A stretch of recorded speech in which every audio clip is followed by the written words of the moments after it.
Hey y'all, this is John Trent from Bounding Into Comics, and I've got some Game of Thrones news, or I guess more specifically, a Song of Ice and Fire news, because it's not really about the television show, it's about the book saga.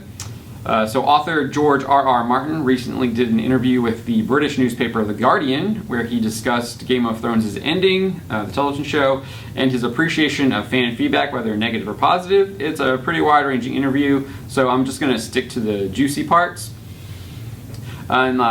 Martin specifically discussed the ending of the Game of Thrones show and also the ending of his book.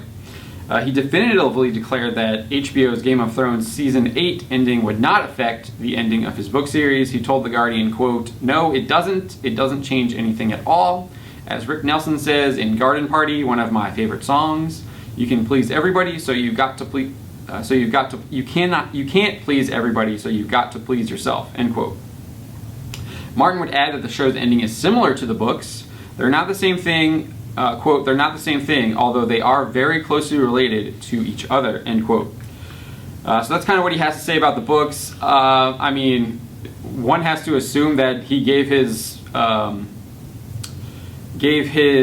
blessing to the show regarding the ending of the season, so it completely makes sense that the book's ending would be similar to the show's ending. I'm not sure how different they will be. If we ever do find out the ending of the books, if they get published, we'll be able to really find out.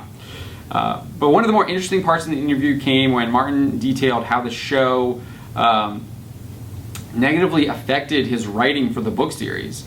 He stated, quote, "There were a couple of years where if I could have finished the book, I could have stayed ahead of the show for another couple of years, and the stress was enormous."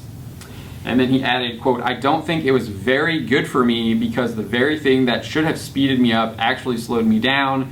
Every day I sat down to write, and even if I had a good day, and a good day for me is 3 or 4 pages, I'd feel terrible because I'd be thinking, my God, I have to finish the book. I've only written 4 pages when I should have written 40. He then states, "But quote, having the show finish is freeing because I'm at my own pace now. I have good days and I have bad days, and the stress is far less. Although it's still there, I'm sure that when I finish A Dream of Spring, you'll have to tether me to the earth," end quote.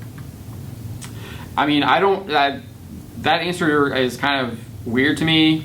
It appears he was at his own pace either way, because he still hasn't finished A Dream of Spring.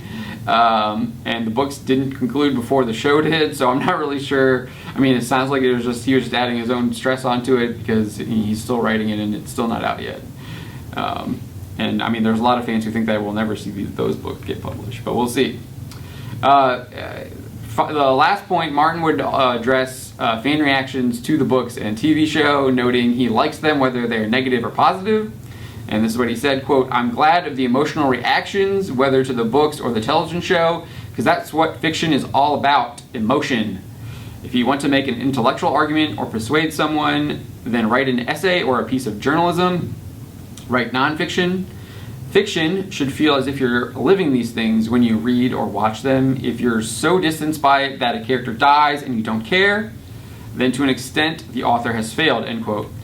So I'm not entirely sure if I buy his ideas about not caring about a fictional character dying. There are plenty of throwaway characters throughout fiction that don't elicit emotional responses from myself, and I assume a lot of other people. One of the biggest examples are the red shirts from Star Trek. Does anyone really care whether they die or not? I mean, they're just kind of their whole theme that they die. On that note, does the death of nobody stormtroopers or rebel fighters in Star Wars elicit an emotional response? It doesn't for me, but they die nonetheless. Now, he could be talking about main characters or supporting characters, then he's right on the money. Readers should feel an emotional response if they die, and writers should want their readers to feel one way or the other.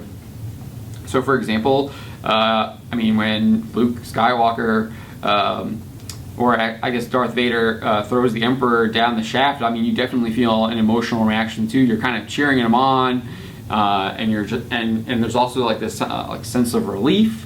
And then in the original Star Wars, when Luke Skywalker blows up the Death Star and like the main character you see die is Grand Moff Tarkin, you're just like you have that same reaction that Han does. You're like, woo, yeah.